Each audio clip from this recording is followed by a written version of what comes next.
Hello, welcome to Studio Pixel. In this tutorial, we're going to introduce you to the Blender 2.8, the user interface.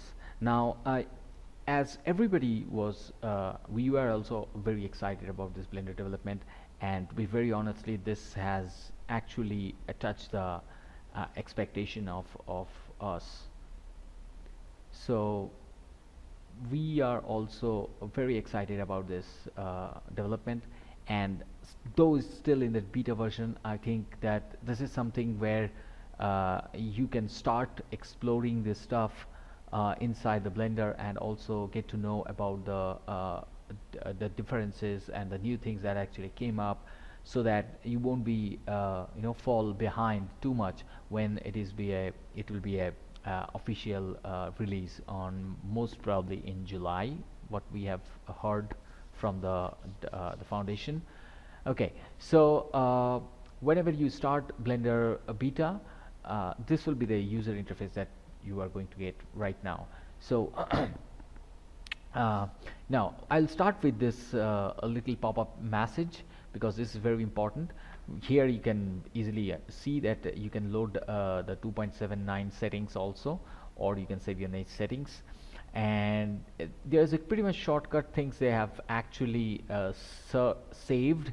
One is that the by default the Blender the new settings, which is actually been incorporated in 2.8, or you can go for the Blender 2.7 settings, that is 27x. And there was one more which earlier it was not there. It's called industry compatible. Now industry compatible are a kind of a mix of different softwares like 3ds Max or Maya or any other softwares, which actually they have retain in this particular shortcut. But I would recommend you guys to go for Blender, and because that will be the standard one for the upcoming Blender release. And I think this is the high time where you can start with your habituating yourself with these settings, and there is nothing too much of differences. Now after that, the selection process that is given, that whether you want to left or right selection on the beginning itself, and by default it is on the left. So you can the standard behavior that works for all the mouses and all, where the left click is the general selection. So I think this has been a great initiative which Blender has actually taken. I know some older users, they might feel we have already habituated with the right click, so they can switch into the right click. Okay, now after that, spacebar. This is another very good addition what they have done, which is where you can choose that which one you want to play as. You want your tools information, or you want to search. Now what is this tools information? I think this was not there earlier also, because search was almost inevitable and on. And also obviously the theme that whether you like the Blender dark theme or the light theme, it's up to you. So I generally go for the dark, but anyway, light also is okay for me. So I would like to show you first what these spacebar things do. By default, if you play spacebar, you can see the timeline starts to play. So that was the main thing. So if you go to tools, now this is really interesting. What they have done is it's actually show you the move, rotate and scale tool, or the layout that you are in. Like I'll come down to the layout also, like modeling. If you are in the modeling layout, then you can have all the modeling tools over here. Even if you are not, if you're hiding this toolbar by pressing T, which was as usual earlier with the creation bar and everything, and you can hide them, and you can use the space bar to get all those tools according to your layout. Now that is really fantastic. And search is the old Blender things that which people are already been familiar. So if you are into the older versions and you like them, you are just select the search version or search option from the pop-up. Okay, so I'll leave it for play because I want to not to touch, not to customize anything which is not a standard or default option in Blender 2.8. Okay, so this is the user interface, and you can immediately see that as usual um, the camera, the light, the lamp, and the cube object is still there.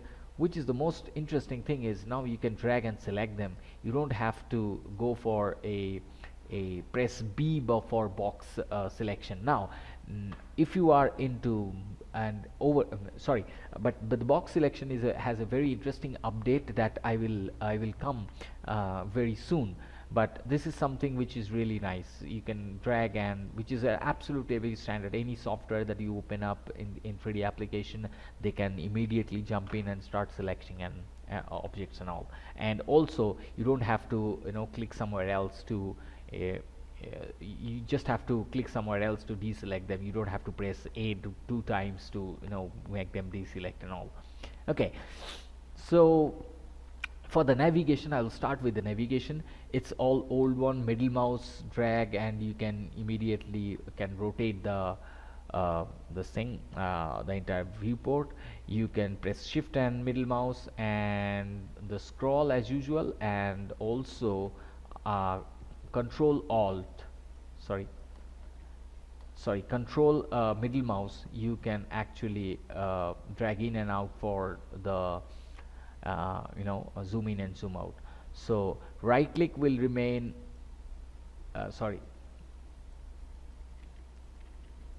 right click will remain with the other settings, which we will depending on the selection, of course. And what will be the object context menu.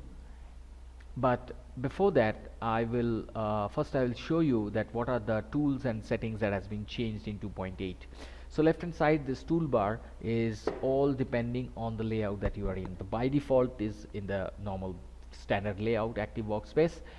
After that, if you want to go for modeling, immediately you can see that it's in the modeling stage, and I had earlier hide that one, so I have to press T for get the the toolbar to show up. And if you go to sculpting, you can see the sculpting toolbars are coming. You can go to UV editing, and UV editing toolbars are coming, as well as this the window will be split up into two with a 3D view and a uh, UV editing space. Texture paint will be almost similar with the texture painting tools available. Shading will come down with the different folders, and also the materials that you can connect, and also a look dev output. Now what is a look dev output, that I will come later on. Okay, so and go for the animation, and you'll be able to see a camera view, a viewport, and a dope sheet summary, as well as rendering and compositing. You can see the node editor, then dope sheet and all. For scripting, you can see the viewport and also a place where you can type out your scripts. So I think this is perhaps the most optimized way to come out with a basic user interface. Now, what are the other things they have done, which is really interesting? I mean, there is nothing new which they have actually added, but they have rearranged the entire stuff in a very, very nice way. First of all, this the tool that you have got selected, that will have their other options over here, which is really nice, because if you see move tool, and immediately the orientation will be over here. If you got a rotate and scale, they will also the same. But if you go to like say modeling, now you go for a let's say extrude region. Now you see X, Y, Z and regular. These are the actual I mean, these are the actual options which will actually give you the further options which you really want to use while using that particular tool, like bevel and how many segments you are looking for, what kind of profiles that you are looking for, you want only vertex or not. So these are the if you are in edit mode, like press tab, by pressing tab, as usual, whether you want the vertex mode or edge or face. Now these are all the same things which were earlier was in the bottom, and they have put them on the top, which is quite intuitive, because if you are coming from a different 3D package, it will be really easy for you to understand or look where what are the things are out there for your work, and that makes life a lot easier for a user. Okay, so yeah, great. So after selecting any tools, you will get all the details from over here, and again come to this point, which actually give you the transformation orientation, which either if you want global or local or according to the normal, you want to check your gimbal whether it's coming to the gimbal lock or not, and according to the view. So that's the orientation. Next comes the cursor, where your cursor will come to. So now if I select an object, and if I press go to the move tool, you will see the move tool will coming at the center of the object, and if I shift select another object, it will come to the median point, which has been selected. Now if I select the active element, that means which will be the last selection, that the gizmo will come up to that. So if I first select the lamp and then select my cube, the pivot will come to the cube's position. So that is something which you can actually select. So these are these are also were there earlier also. So I'll leave that on the median point grids. Okay, now after that we can have the snapping options, whether we want incremental snap or vertex or edge snap or volume or face, whatever it is, and also the proportional editing fall off, where you are selecting a particular vertex, and if you turn them on, let's suppose select this and let's turn them on, enable, yeah, that's fair. So if I select this and press G and try to move, now see this, now this effect will be on the on how we are actually set up our proportional lighting fall off over here. So let's disable that one. So see, yeah, that's fine. So these are the things.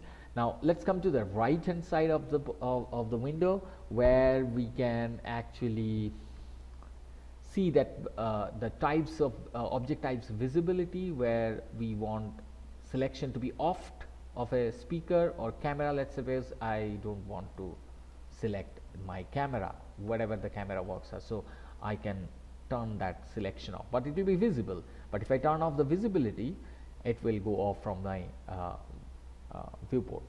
So that is something really nice what we can do. Apart from that, we can have our viewport overlays. I think this is self-explanatory, and also this is something really nice, where you want the objects which are the bones objects to be selected, and viewport overlays where you want your object to be visible, even whether it's inside the object, if your bones should be visible inside the objects or not. So if you turn on all the options, then I think everything will be visible, even they are inside any objects or not. So these are the options which was earlier also was visible. So if I want to turn on the z-axis, I can turn on the z-axis also. These are all from the earlier versions.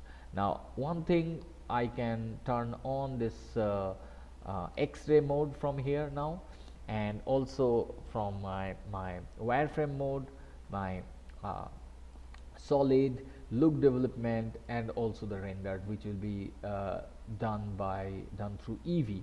Now I cannot see this right now because I need to add a plane. Yeah, so you can see that the light, the effect of the light is already started calculating its shadows and all. So I'm not going to get inside the details of the Eevee and all right now in this video, but yes, we are going to come back. So so I'll go with the solids right now. Select and delete, which was earlier always will ask you whether you want to delete or not. So now we can. Now this one is actually the earlier which were convert the views into a orthographical view that can be done from here, which sometimes people do need in, I don't know where, I never generally used it. Okay, and this is the camera view. We still use the, okay, one more thing, as the options are over here, it doesn't mean the shortcuts are gone. So if you hit press 5 in the numpad, you can still convert it to a orthographic and the perspective one, and for 0 it will go to the camera view. One significant thing happened in the cameras and all that I'll just tell you. This is something you can change by clicking on the by panning, and this is something for zooming and zoom out. Yeah, so the views like front view and side view, earlier what happened, if I hit 1, it will actually just go through your front view, but it won't be convert into a you know two-dimensional orthographic view. It will still remain into the perspective. Then again you have to press 5. I mean, that was really odd because I want to go to front view. That means I really want it as a orthographic, not as a perspective. Though you can go for a perspective view, it's up to you, but still I believe that that earlier thing was something which we need to change. That if we are going to on an orthographic view, that means we don't want that perspective. So if I hit 1, that means it should be an orthographic view. Same as for 3 right, 7 for top, and 9 for bottom. So yeah, 1. But if you go for 2 or maybe 6 for earlier, as we have actually we could have changed the views, I mean kind of a turntable and all, that is still there. Now there's a little gizmo that we have actually have over here. If you move the your middle mouse, you can change your camera, and if you click on them, which is really nice right now, if I want to the top axis, I mean Z, I can immediately go and click on that particular axis and go, and if I drag them, it will change into the perspective and all. Great. So the main viewport has been covered. Now come to the extreme right, where the first thing which I have noticed is the collection. This is something really nice. They have clubbed all the things into a term called collection, where I strongly suggest you to this dark theme is that in the dark theme you can see these visuals were actually in some colors which was really interesting, whereas in the brighter mode it's not that much visible or understandable sometimes. So it's up to your choice.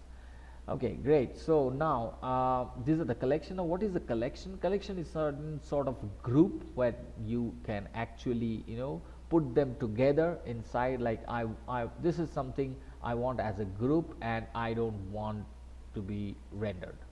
So there won't be render view. If I turn them off, they will actually not visible. So if I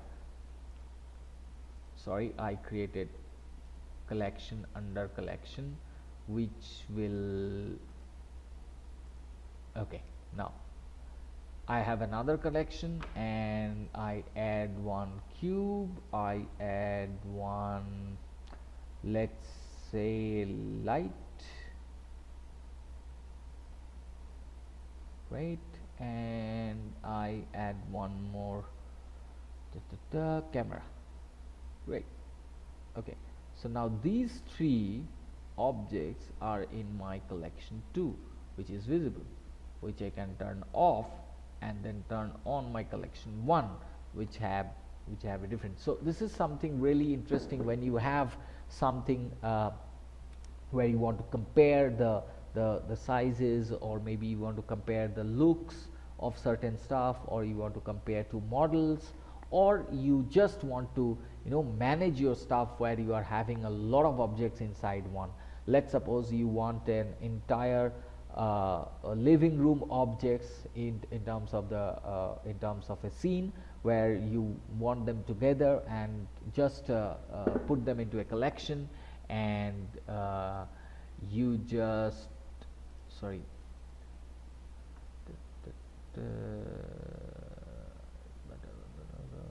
visibility, no, sorry,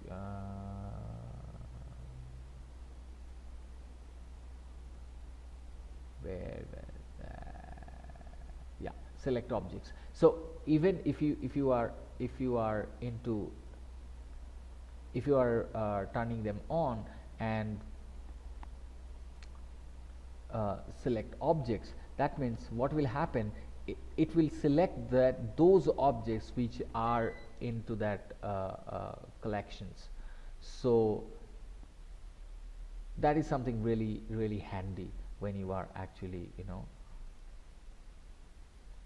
wait, where is delete? Yeah, so that is now deleting the which is one more very interesting thing, is that deleting the collection will not going to delete your objects. So if you really want to delete them, you need to multiple select, and then you have to hit delete from your keyboard. Then only it will delete entirely from your scene. Otherwise, if you are deleting the collection by over here, then you have to select delete hierarchy, then only it will go and delete everything inside that collection. So this is something really handy. And at the bottom of that, I think this is really right thing what they have done. They have make it a vertical arrangement of all the properties, which was earlier was into the horizontal plan. So because it's now you don't have to scroll left and right to or you want to lose your you want to lose your workspace area to see whatever you have. So this is something really great, and this is absolutely a similar stuff that you have actually seen earlier, though the icons has been changed a little bit. So I think you will take some time to familiarize with the icons. And I have heard that a lot of people have been asking for that these icons could have been a little colorful, like these ones. Like you can see that these are really distinguishable in this position. These also could have been done in similar way, but I think that will kill the overall balance of the colors which the designer who have actually designed that UI. So that might be the reason. Anyway, so that's it for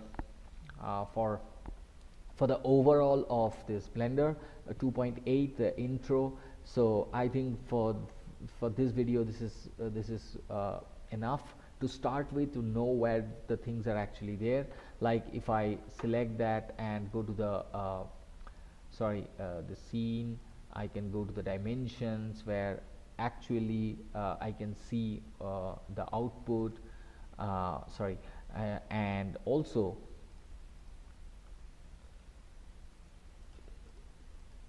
where was that's the thing. Yeah, so this is the thing that's actually makes you a little confused that which one is for what. This is for the object, and you can see there's a you can get the location from here, though if you press N, still the transformation values which was earlier there is still visible, still available. But I think you can save up a lot of space by not using that this transformation value things, but also by using this you can actually. But yes, if you need something together, like if you want a world nodes, or maybe you want let's say a constraint, and as well as this